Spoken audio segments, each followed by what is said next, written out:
The Great Shift. These countries will be safe in 2025 and beyond.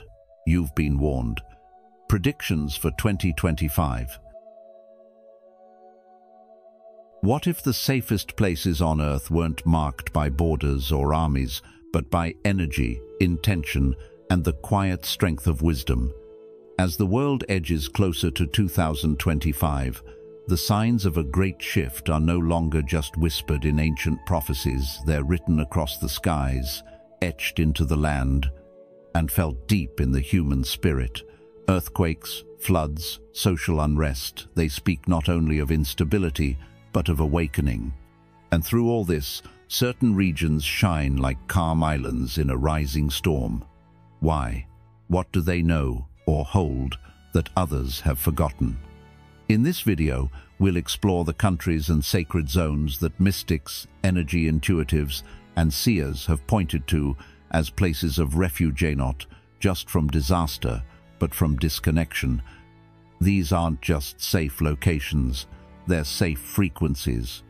And if we listen closely, we may find that the map to the future doesn't lead us away from the world, but deeper into our values, our nature, and ourselves. You've been warned, but more importantly, you've been invited. Let's begin the journey. Number 1. Overview. The Great Shift. Throughout human history, there have been voices that didn't scream, yet their whispers have endured across centuries. Voices like Nostradamus, who encoded warnings in poetic riddles, Edgar Cayce, whose dreams unveiled visions of what could be, Baba Vanga, who foresaw events that baffle even skeptics today, and the wisdom of indigenous cultures, often dismissed yet rich with guidance about the cycles of nature and human fate. These voices have always carried the same quiet message. The world we live in is not as stable as it seems. Life, as we know it, is delicateer, fleeting dream, held together by shared beliefs, environmental balance, and the thin thread of human cooperation. As we approach the heart of 2025, the signs of change are no longer symbolic. They are physical, immediate, and global.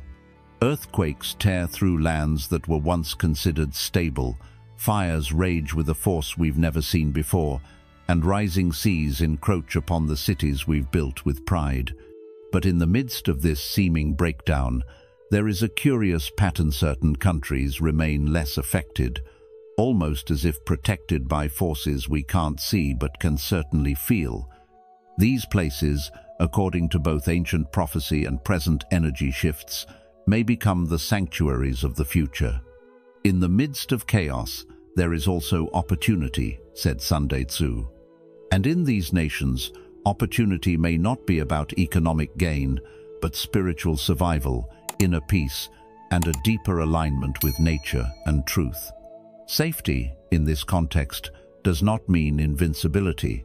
It means these places may carry the potential to support healing, clarity, and a collective reset during times when the rest of the world trembles.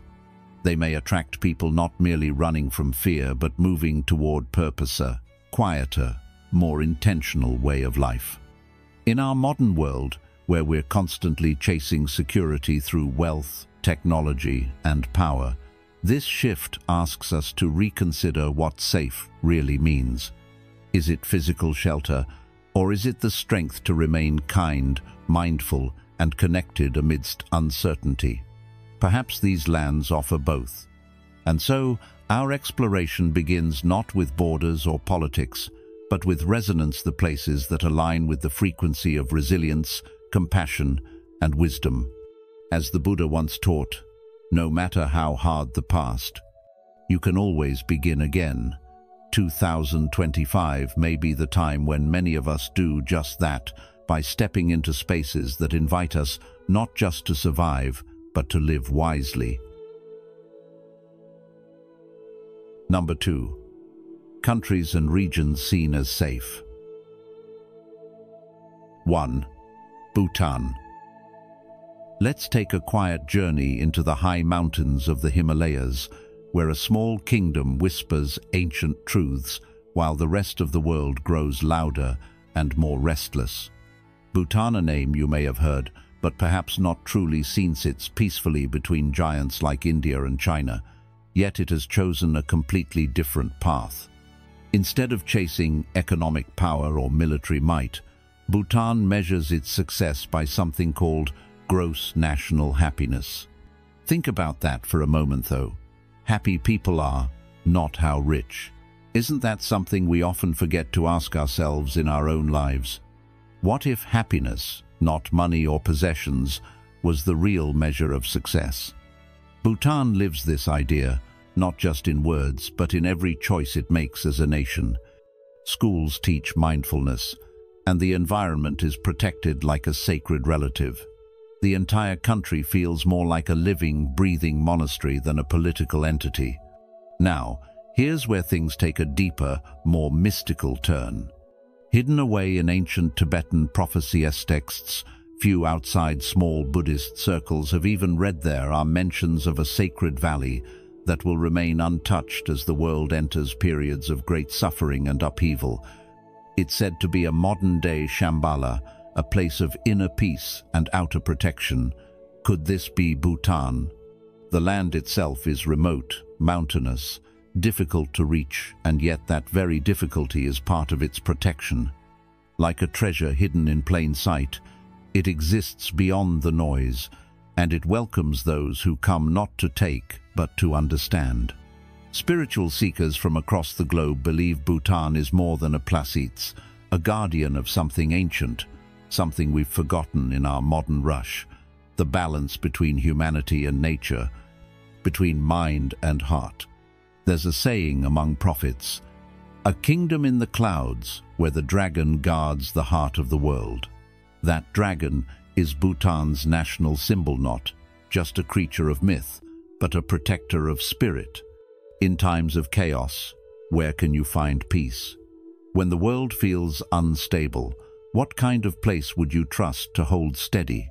These are not just questions about geography, but about the soul.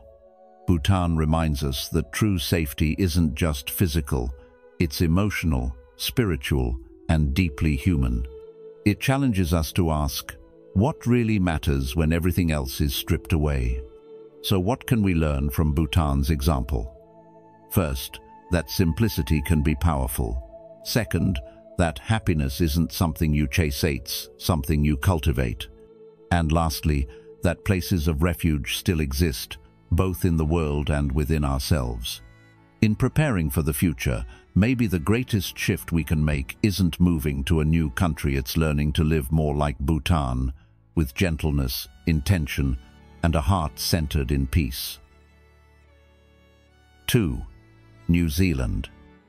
Let's shift our gaze to the southern hemisphere, to a land tucked away in the vast blue of the Pacific Oceania land called New Zealand. You may have heard of its stunning landscapes, its peaceful reputation, or perhaps its role in blockbuster films. But beyond all that beauty lies something deeper, something many spiritual thinkers and quiet observers have begun to recognize. New Zealand might just be one of the safest and most spiritually resilient places on Earth in the years ahead. In a time when the world feels more unpredictable, this small nation stands as a kind of hidden sanctuary, isolated from major global tensions, rich in natural resources, and grounded in a culture that still holds space for both indigenous wisdom and modern harmony. You see, its geographical distance isn't just about miles, it's a kind of buffer from the chaos, a natural pause from the noise.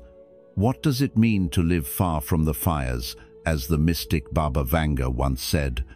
She reportedly spoke of a green land far away, a place where those who remember would gather. What might we need to remember to be part of that group? Let's look closer. New Zealand's volcanic soil is some of the most fertile on Earth, perfect for growing food and sustaining life independently. Its rugged mountains, especially along the South Island spine, form natural barriers not just from weather or invasion, but even from the psychological heaviness many feel in the modern world. The Maori people, who have lived on these islands for centuries, speak of the land as alive, full of mana, spiritual power, and deep energy. Their reverence for nature and balance is not just cultural, it's practical and increasingly essential for a future where living in tune with the earth may become not only wise but necessary. Some even believe that ley lines, those subtle, energetic pathways said to run through the earth like veins of spirit, converge beneath the South Island, turning it into a kind of beacon for those who are awakening, those who are ready to protect what is sacred. Whether or not you believe in ley lines, the feeling is undeniable. New Zealand resonates with calm, with groundedness, with something ancient that won't be washed away easily. As the world shifts climate, politics, society, ask yourself, what kind of place would you feel truly safe in? Not just physically safe, but emotionally and spiritually grounded. Where would you go to reconnect with your values if the rest of the world seemed to forget them? In Buddhist thought, we often say, peace comes from within, do not seek it without.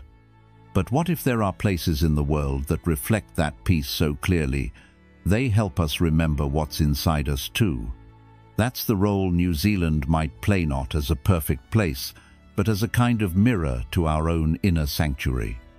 Could this quiet land of green hills and misty peaks be more than just a beautiful destination? Could it be a refuge for the heart? The real lesson here isn't just about moving to New Zealand or searching for a safe place outside yourself. It's about tuning in to what safety really means. Is it having everything or needing less? Is it being surrounded by power or being surrounded by peace? New Zealand teaches us that distance can be clarity, that simplicity can be strength, and that in a noisy world, sometimes the quietest places speak the loudest. As the Buddha once said, just as a candle cannot burn without fire, men cannot live without a spiritual life. Maybe the true shift we need is not just global but within. 3. Uruguay. Let's now move our focus to the quiet southern edge of South America, where a small country named Uruguay rests between two much louder neighbors, Argentina and Brazil. Often overlooked on the global stage, Uruguay is beginning to catch the attention of those tuned into the deeper rhythms of the earth, spiritual researchers, and those preparing for the shifts many sense are already underway. This isn't just about politics or climate, it's about energy, presence, and the deeper patterns of nature and human life. Uruguay has been described in modern prophetic frameworks as a zone of peace, not because it hides from the world, but because it seems to operate on a calmer frequency. With its low population, fertile land, and strong democratic values, it offers something the modern world desperately craves but rarely finds: steadiness. While its neighbors continue to cycle through economic chaos, political unrest, and environmental challenges, what some spiritual thinkers might call karmic cleansing, Uruguay holds still, like the eye of the storm. It's been called the hidden garden of South America, a place that may quietly support the growth of something new, something more conscious, in the wake of global uncertainty. As the world wrestles with rapid change, doesn't it make sense to look not just at powerful nations, but also at peaceful ones? The land in Uruguay has a grounded, nourishing feel, something that can't quite be measured by science, but can certainly be felt by those who walk it. Off-the-grid futurists and those sensitive to spiritual energy say there's a vibration here that resists chaos. Perhaps it's the way Uruguay has avoided major wars, military dictatorships, and radical swings in governance in recent decades. Perhaps it's the emphasis on sustainability, the easy pace of life, or the way people still value community over competition. The Buddha once said, "Better than 1,000 hollow words is one word that brings peace." Uruguay seems to live by that wisdom, not loud, not flashy, but undeniably peaceful. The advice here is not simply to look at Uruguay as a place to run to, but as a teacher. What would our lives look like if we built inner peace the way Uruguay has built outer peace? Could we live more simply, more harmoniously, and with a deeper trust in natural rhythms? This tiny country shows us that safety in the future may not lie in power, but in balance. And balance begins with how we treat each other, how we care for the land, and how we listen not to the noise of the world, but to the quiet truths within. So as you reflect on the coming years, ask yourself, where is your hidden garden, and what will you do to nurture it before the storm? If you've watched this far, you're clearly someone who cares about the future and wants to stay one step ahead.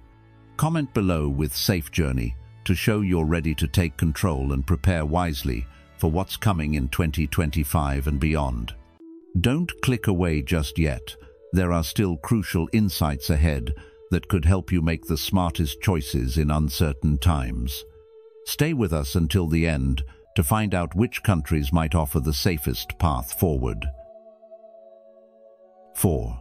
Scandinavia, Norway, Sweden, Finland. Let's now take a thoughtful journey into the northern corners of Scandinavia, Norway, Sweden, and Finland. These aren't just countries marked by snowy mountains and vast forests. They are living symbols of endurance, wisdom, and balance.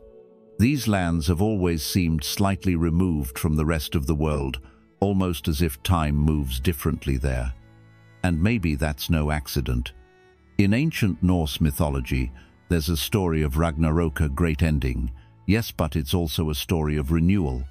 After the destruction, a new world rises, green and peaceful, guided by those who survived by retreating to safe, hidden places. Now ask yourself, what if this isn't just myth? What if these old stories were pointing to something deeper, something still unfolding? Scandinavia today remains deeply connected to nature and community. These countries are blessed with clean water, vast forests, and strong systems that prioritize the well-being of their people. But what truly sets them apart is something less visible. A cultural strength built from centuries of learning how to face the dark literally during their long winters and figuratively through times of struggle.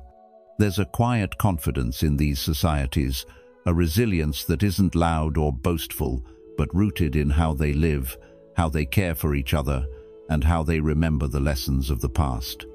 Isn't that the kind of strength we need more of in the world right now?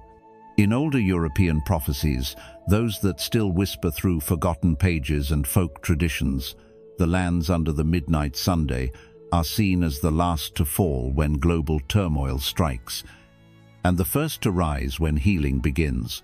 That's a powerful thought, isn't it? These lands, isolated by nature but deeply connected in spirit, may hold keys to a future where humanity remembers how to live in harmony again. Even modern intuitives and thinkers have had visions of Sweden, in particular becoming a birthplace of a new spiritual science where wisdom and technology don't clash but collaborate. A place where the ancient knowledge of symbols, sacred geometry, and the intuitive mind blends with the precision of scientific innovation to build something entirely new. Could the future be born from a place that never truly abandoned its past? The deeper message here is not just about geography, but about mindset. What makes these places safe isn't just their location or their policies, it's their way of being. It's the quiet courage to prepare without panic, the wisdom to live simply, and the strength to stay united even in the face of fear. Can we learn to carry those values wherever we are? What if safety in the future isn't about escaping to a certain country, but about becoming a certain kind of person? So here's the lesson. The future belongs not just to the powerful, but to the peaceful. The safest places may not be those with the strongest walls, but those with the deepest roots in wisdom, in kindness, and in care for the earth and one another. If we want to prepare for what's coming, perhaps we should start not by packing bags, but by building character. Let's take a page from the Book of the North and remember, It's not just about surviving change, it's about rising through it with grace, clarity, and compassion. 5. Iceland. Let's talk about a place that rarely makes global headlines, yet quietly stands out as one of the safest and most promising regions as we look toward 2025 and beyond Iceland. Now, have you ever wondered what makes certain countries more resilient in the face of global uncertainty? When you look closely at Iceland, the answers begin to unfold like layers of ancient rock shaped by time, fire, and ice. Nestled in the North Atlantic, far removed from dense population centers and political unrest, Iceland isn't just beautiful, it's built for endurance. Its geothermal energy provides sustainable power straight from the earth itself, while abundant clean water and air give its people a level of health and security many other nations can only dream of. But Iceland's strength isn't just physical, it's social. The nation is known for its harmony, low crime rates, and strong sense of community, where people still trust one another and the systems that govern them. Doesn't that sound like a quality we're all searching for these days? Beyond what you can see or measure, Iceland also holds a deeper, almost mystical presence in the world. Some believe it rests on a powerful convergence of Earth's energies, a place where the so-called veil between the physical and spiritual is thinner. What does it mean to live in a place where nature doesn't just surround you but speaks to you? From its steaming geysers to its volcanic vents, Iceland breathes with a voice as old as the planet itself, reminding us of our place in the greater rhythm of life. It's not just the land that's alive, it's the feeling that something profound is always happening, even in silence. Think about this. If climate change reshapes coastlines, where will safety come from? Edgar Cayce, the famous mystic, hinted though vaguely that northern lands would become crucial after dramatic earth changes. With its high elevation, self-sustaining infrastructure, and remote location, Iceland seems to check every box on the survival list without shouting about it. Could it be that the future belongs not to the loudest nations, but to the quietest ones? So, let me ask you, when you imagine your future, do you picture a place of noise and chaos, or peace and balance? And if the world began to shift tomorrow, which direction would you look? Iceland reminds us that sometimes the safest harbors are the ones we overlook, the ones waiting patiently, grounded in nature, guided by wisdom, and prepared for what's to come. 6. Canada. Canada, often viewed through the lens of calm stability and natural beauty, may hold a much deeper role in the years to come, especially as we look toward the uncertain landscape of 2025 and beyond. While it's true that no country is immune to the sweeping effects of climate change and social transformation, Canada stands out as a paradox in the global north. Some regions, particularly coastal or densely populated areas, may face stress from shifting climate patterns and internal divisions. However, the northern territories and vast inland provinces are beginning to attract attention not just for survival, but for renewal. When the mystic Edgar Cayce spoke of northern lands, blooming where once there was snow, it might have sounded poetic, but today, science and shifting global realities give his words new weight. As the earth warms, areas that were once frozen and untouched could turn into fertile grounds, offering safety, stability, and the rare chance to rebuild with more awareness and care. Canada's massive freshwater reserves, low population density, and immense landmass create a powerful image. A nation capable of supporting both physical survival and the birth of new ideas rooted in wisdom rather than greed. This potential, however, is not just about relocating to a safer space, it's about rethinking how we live.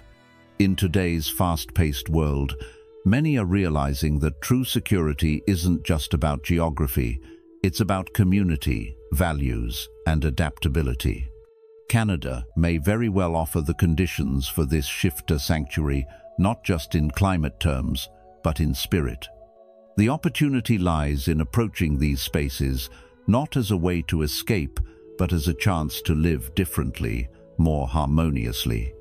As old systems buckle under their own weight, those who are mindful, compassionate, and ready to build with others, not just for themselves, may find that Canada becomes more than a country.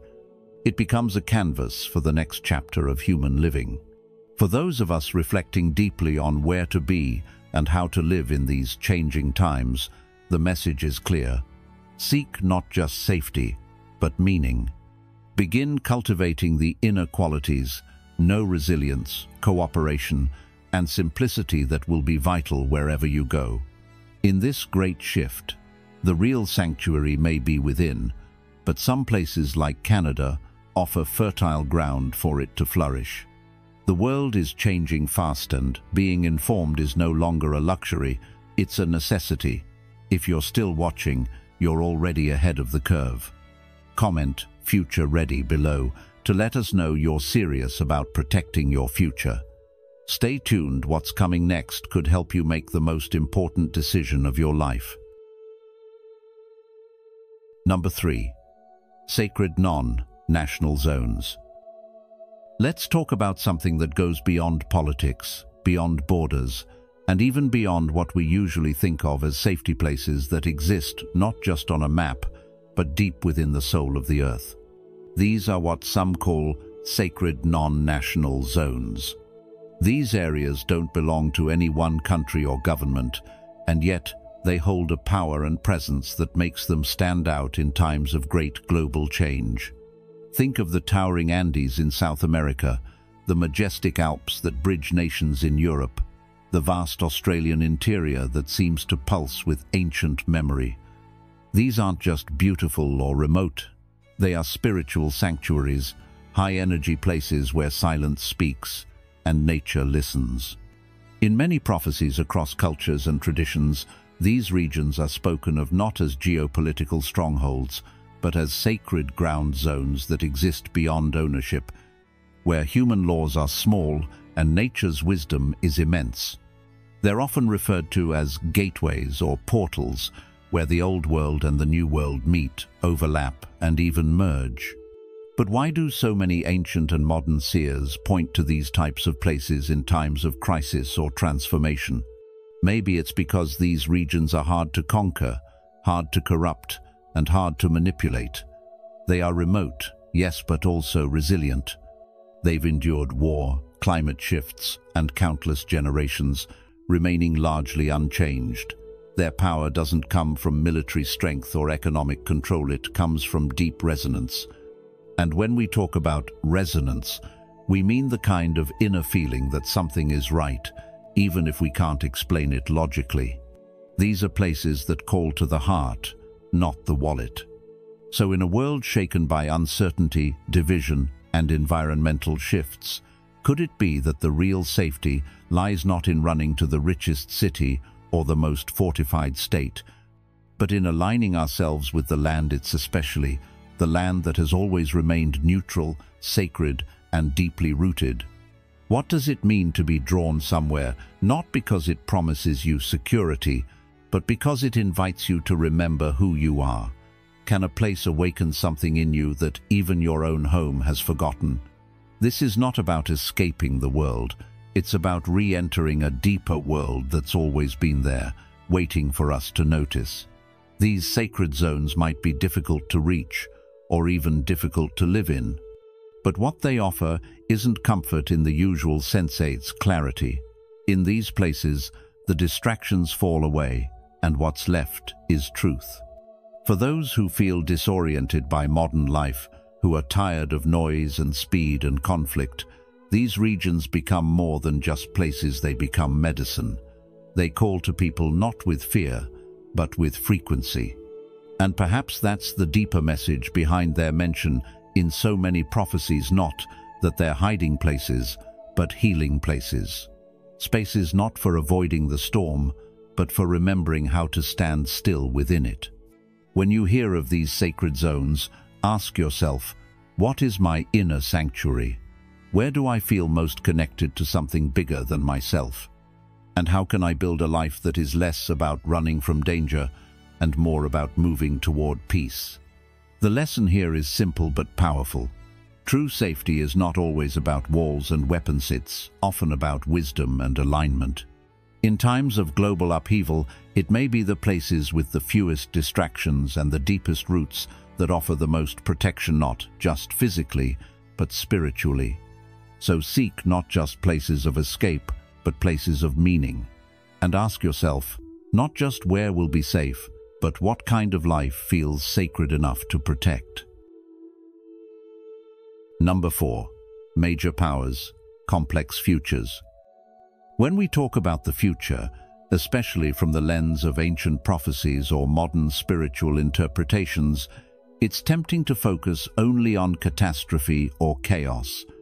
But we must look deeper, especially when it comes to the world's major powers, those large civilizations that dominate our news feeds, our economies, and often our imaginations. The United States, China, India, and Europe are not just geographic entities or political players. They are living, breathing collectives of people, energy, and potential. The future painted for these regions is not a clear path of doom or triumph, but one shaped by complexity and deep transformation. For those between the ages of 30 and 65 people who have experienced enough of life to see through illusions, but still have decades ahead to influence change, this message carries weight. What happens next isn't just a matter of external events, but of internal shifts, cultural reawakenings, and the spiritual maturity of nations. In the case of the United States, the messages in prophecies like those from Edgar Cayce and other mystic voices speak not of destruction, but of reckoning. America is said to be standing at a great spiritual crossroads, where its survival and flourishing won't be decided by its politicians, but by its people. That means you and me. The heart of the country is in the hands of its citizens, their values, their courage to choose compassion over division, unity over fear. Some visions describe dramatic earth changes, like the West Coast cracking and pulling away, or vast new lakes forming across the plains, suggesting nature itself might respond to the inner disbalance of the nation. Yet, alongside these earth-shifting possibilities, there are also signs of hope, that spiritual awakenings will bloom in the most unexpected places. Struggling cities could become centers of healing, and forgotten regions like the deserts of Arizona might shine as beacons of deeper wisdom. The message for modern life is clear. Don't look only to headlines or government decisions. The transformation must come from the ground up, from ordinary people choosing to live with mindfulness, respect, and love for one another. We are not helpless. We are the pivot point. Turning our attention to China, we find a narrative not of fiery ruin, but of metamorphosis. China is often symbolized as the sleeping dragon, a creature of immense power and mystery, now stirring from centuries of slumber. Many interpretations suggest that China's future is not necessarily dark, but it is intense. Rather than external conquest or collapse, the greater battle seems to lie within. A nation built on ancient philosophies like Taoism and Confucianism now stands at a critical threshold where material achievement has surged, but spiritual roots have been stretched thin. Some prophecies speak of a great internal collapse, not merely economic or political, but a breakdown of meaning, of identity. This collapse, however, is not the end. It may be the shaking that wakes the dragon's true self. After the turmoil, China might rise not just as a world power, but as a spiritual guide, reminding the world of balance, inner harmony, and disciplined wisdom.